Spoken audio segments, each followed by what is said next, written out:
세계무역기구 사무총장 최종 후보로 유명희 통상교섭 본부장이 올랐습니다. 문재인 대통령을 비롯해서 정부도 외교 총력전을 기울이고는 있는데 상황이 녹록지는 않다라고 합니다. 취재기자 연결해서 들어보겠습니다. 윤성훈 기자. 네, 윤성훈입니다. 네, WTO 사무총장에 대한 윤곽 이거 언제쯤 나옵니까? 네, WTO는 현지 시간으로 오늘까지 후보자에 대한 최종 선호도 조사를 진행합니다. WTO는 지난 19일부터 164개국을 대상으로 유명희 본부장과 오콘 조이웨알라 나이지리아 최종 후보에 대한 조사를 진행하고 있는데요. 이번 선호도 조사에서 당선 윤곽이 가려질 것으로 보입니다. 이후 다음 달 7일까지 의견 일치를 도출하는 과정을 거쳐 WTO 총장을 최종 선출합니다. 네, 우리 정부도 총력 지원을 하고 있기는 하지만 상황이 녹록지 않다는 건 왜 그런 겁니까?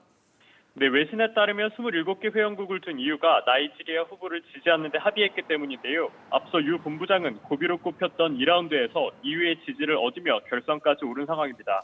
하지만 EU가 전통 우방인 아프리카와의 관계 강화 등을 감안해 나이지리아 후보를 지지하기로 한 건데요. 동유럽과 발트 3국 등 일부 국가는 유 본부장을 지지했지만 결국 합의를 거쳐 나이지리아 후보로 의견을 모은 것으로 전해졌습니다.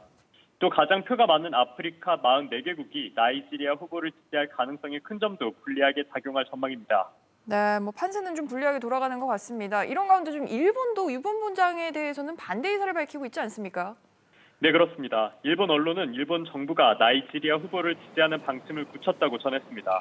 일본은 유 본부장이 당선될 경우 WTO 분쟁 해결 절차 공정성에 영향을 미칠 것으로 우려하는 것으로 전해졌습니다.